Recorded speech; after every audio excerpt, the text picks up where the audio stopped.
Welcome to SVG-TV News for Tuesday, January 9th, 2018. I am Jennifer Richardson with the details.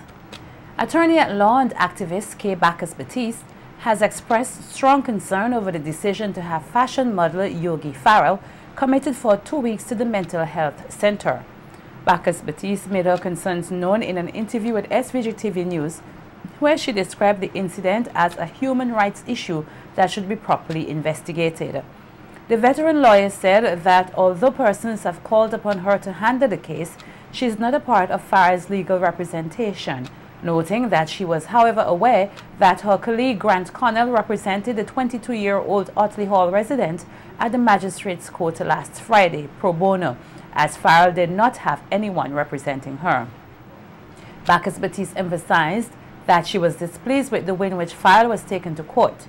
She also made a strong call for the magistrate presiding over the case to recuse himself. For my part, as a woman and as an attorney and as a social activist, I am concerned at the manner in which she was taken to the mental health. From my instructions, from what I've been told, the police just made an application which was granted without proper investigation into what the police had to say. That I found a little bit strange because because of her behavior in court, from what I understand, did not display any ground upon which to make that application. So I'm concerned that the magistrate acted without due evidence. That's my concern. And from my standpoint, if I'm advising her, I would have asked that magistrate to recuse himself from any further dealings with the case unless I can understand upon what legal grounds and upon what proper evidence he made that decision. So for that reason, I'm concerned.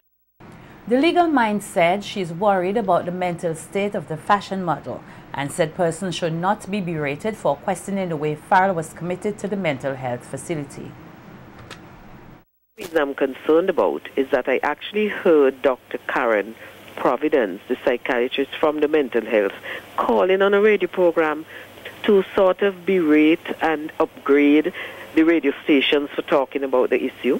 And to my mind, it sounded as though she was defending the magistrate because she was saying that about once a week the magistrate sent people there for observation. Now, nobody's saying that the magistrate can't send people for observation. I think persons were concerned at how and why the order was made and whether there was a basis for making the order.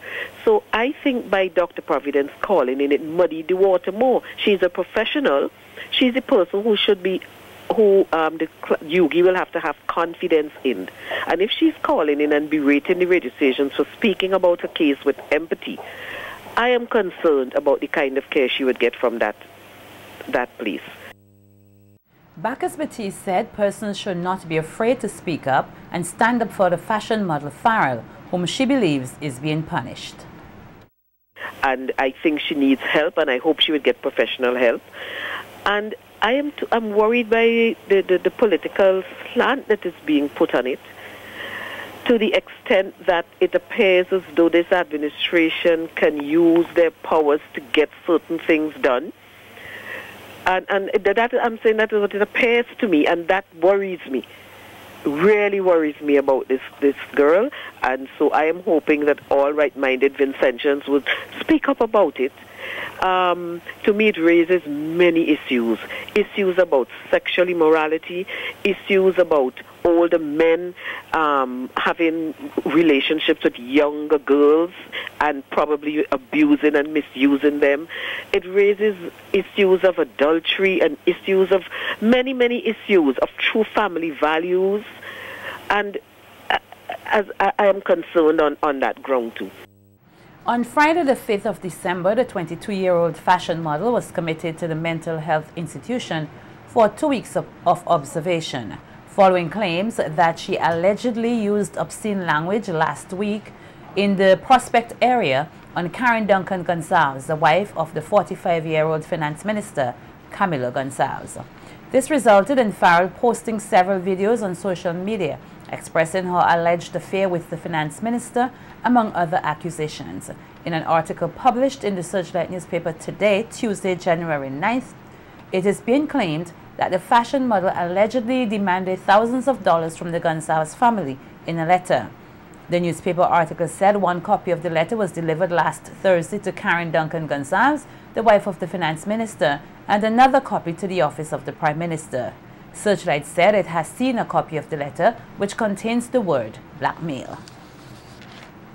And while not speaking directly on the case involving Yogi Farrell and his son, Finance Minister Camilo Gonsalves, Prime Minister and Minister of Legal Affairs Dr. Ralph Gonsalves on radio today explained that the law provides for involuntary psychiatric evaluation. Speaking on WeFM this morning, PM Gonsalves cited the Mental Health Act of 1989, which he described as a reasonable framework to address issues pertaining to mental health. Outlining aspects of voluntary and involuntary admission to a mental health facility, the Prime Minister said that even law enforcement can admit persons to an institution without a doctor's assessment. In subsection 2 of the same section, a police officer who takes a person into custody under subsection 1 shall within 24 hours inform the relatives, if known, of such person of his having been taken into custody and of the psychiatric hospital or ward to which he has been conveyed. And then the section goes on in other subsections to say that the psychiatric hospital director must receive the person and must do a report and so on and so forth. The section dealing in section 7 about admission for a report, this is now by the court to send somebody. It says, 1, where a court has ordered that a person charged before it, who appears to be incapable of making his defense, to be detained for report, he shall be admitted to a psychiatric hospital and detained herein. I'm not talking about any particular case. Dr. Gonsalves, however, pointed out that there are provisions that must be followed for a person to be committed to the mental institution. So where a court has ordered that a person charged before it, that's when a charge is made against them. That's not at the end of the case, at the beginning there. And this person appears to be incapable of making his defense. The court can order that such a person be detained for a report, and he shall be admitted to a psychiatric hospital and detained therein. And then it goes on to say that the psychiatric hospital director shall, as soon as practicable after admitting a patient under this subsection, make an examination as he considers necessary for determining whether or not the person is suffering from mental disorder and in need of care and treatment. And he shall within 21 days submit a report to the court in writing as to the medical condition of the patient. When the report is received by the court, the court may rescind the order and say, listen, the person is capable of making a defense, let's go on with the case. Or the court may make an order that the person remain in the hospital for such further care and treatment as the psychiatry hospital director considers necessary. So there are provisions which everybody has to follow. The Minister of Legal Affairs highlighted that sentences can be reduced due to a person's mental state, among other things. Not guilty by reason of insanity, but you go to a psychiatric hospital for the treatment until you're fine. But you're not guilty, verdict remains. And they could release you, the hospital could release you. And there are regulations and so on for those purposes. And then there's another case which applies only in situations of murder, where a particular plea of diminished responsibility, not insanity, a lower condition of mental disorder, that it reduces murder to manslaughter. You see the point I'm making? Yeah. So there's a general plea, a defense, of insanity, which applies to all criminal charges. And the one of diminished responsibility relates only to murder, which reduces murder to manslaughter. Having said that, a person who, in a case which is not murder, who is not insane, but whose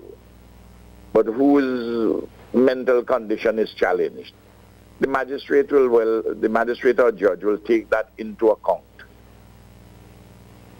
in any decision they're making, and invariably it would involve, at whatever stage of the proceedings, some question of confinement for assessments and so on and so forth. In unrelated news, Queen's Counsel Panel Campbell has said it is the duty of clients to keep in touch with their lawyers. Speaking on his Law and Due program last evening on SVG-TV, discussing the impact of the Civil Procedures Act of 2000, the Queen's Counsel said with the new provisions, lawyers are under strain to meet new deadlines.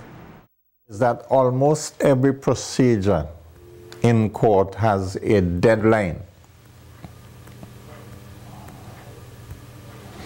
So there is hardly a time when a particular matter hasn't got a deadline for the next filing or the next hearing of that particular matter. As you can imagine, this imposed an enormous strain on lawyers in the early years. Because before you wink, one deadline, two deadlines, three deadlines were upon you. And one of the things we discovered in the profession, within a few years of the Civil Procedure Rules 2000 coming into force, was that it was no longer tenable for a single lawyer to run a practice. Campbell added that where lawyers fail to meet deadlines under the Act, they can be charged. Wasted costs order by the judge, unless you have a very satisfactory reason why you missed your deadline for filing your documents. Usually the fine which a lawyer has to pay is $500, sometimes $1,000 if the situation is an unusual one. So lawyers are under pressure to file on time. And where a lawyer is depending on his client to give him information so that he, the lawyer, or she, as the case may be, can draft the document to have it signed by the client and filed, then it is impossible to meet deadlines because you simply can't get in touch with the client. The veteran lawyer advised clients to ensure that they keep in contact with their lawyers to ensure the smooth filing of cases. One of the imperatives of the new system is that clients have a duty to keep in touch with their lawyers. And the courts have ruled that if anything goes wrong, a lawyer can come and say, well, he hasn't heard from his clients for a long time, he doesn't know the whereabouts of their client. Because you know, when you take instructions from a new client, you receive the client's cell phone number, but people change their numbers frequently and they don't always remember if they have a lawyer to give the lawyer the new number. So many lawyers find themselves having a client whom they can't contact because the cell phone number the lawyer was given initially has been changed. So let me remind you, if you have matters with lawyers, every now and then phone them up and let them know where you are and inquire about your case. President of the Public Service Union, the PSU, Elroy Boucher, is calling on the government to make responsible decisions in dealing with the issue of pension reform. Speaking with our news team today on the issue of pension reform for civil servants, Boucher said whilst he recognizes that the current situation is untenable, the union is opposed to any move to merge the civil servants' pension with the National Insurance Service, the NIS, and made recommendations of his own. We are also making it clear that we will be opposed to any merge of the two pensions. We have the view that the government pension, the public service pension, should continue, albeit at a reduced rate. So instead of public servants getting 2/3 of their salary when they retire, that can be negotiated downward. So as when they retire and the two pensions kick in, we expect that public servants should get no less than 70 or 80% of their salary. So that is the NIS and the public service pension combined should allow public servants to still live comfortable and not live in poverty. Boucher is also calling for all public officers to be made pensionable to create equity in the service. When you have some pensionable and some are not, there's no equity. There's no equity. And the Prime Minister would have made reference to some class war. There's already a class war because some public officers are given a public service pension and some are not. And all should be equal. So all public officers should receive a public service pension. Whether that pension, which is now non-contributory, changes to a contributory pension, all those we are open to discussion. It might be a bit burdensome to add more financial responsibilities to public officers because we are already a heavily taxed country. Workers are heavily taxed. But the way I see it, and the way the public service sees it, a reduction in the pension is inevitable. Referencing reform done in 2003, the PSU head said civil servants who are not pensionable have been put in a vulnerable position, adding that the union will be doing its utmost to ensure that pension reform does not push retirees to poverty. People are retiring who do not have a public service pension, and because of their financial situation, they are unable to do a private pension for themselves because we are literally living from paycheck to paycheck. And therefore, they have, during that period, that 5 years period, that 4 years period, they struggle to make ends meet. They struggle, and the NIS pension is still less than adequate for those workers. We have learned our lesson then. So this time around, we are going to be extremely vigilant and make sure that we alert all public officers, all workers and their families to look at this very carefully to ensure that current government, while undergoing pension reform, does not put the retirees, pensioners from the poverty line. The identity of a male body found on the shoreline in the Provenville area on Monday morning is yet to be identified. According to the police, at 7:30 a.m. on Monday, they were alerted to what appeared to be a dead body lying on the beach in Provenville in close proximity to the Argyle International Airport. The police responded and discovered an unidentified and lifeless body of a Caucasian male, which appeared to have been washed ashore on the beach. The body, they say, is slimly built, about 6 feet 2 inches in height, and was adjudged to be in the mid-30s. The district medical officer was informed and later pronounced the body dead at 7:50 a.m. A postmortem is expected to be conducted on the body to ascertain the cause of death. Merchandising, as well as a mechanism dedicated toward the importation of Christmas lights, were amongst the recommendations made by Minister of Tourism, Sports and Culture, Cecil Mackey, to improve the National Nine Mornings Festival for 2018 and beyond. As he spoke at the annual prize-giving ceremony for the 2017 festival on Saturday at the Peace Memorial Hall. Minister Mackey said the festival is now perfectly placed to do merchandising. Marketing of 9 mornings alongside 9 nights. So it must be joint marketing, joint promotion, which is the possibility of photo op at the Argyle International Airport and at the port in Kingston.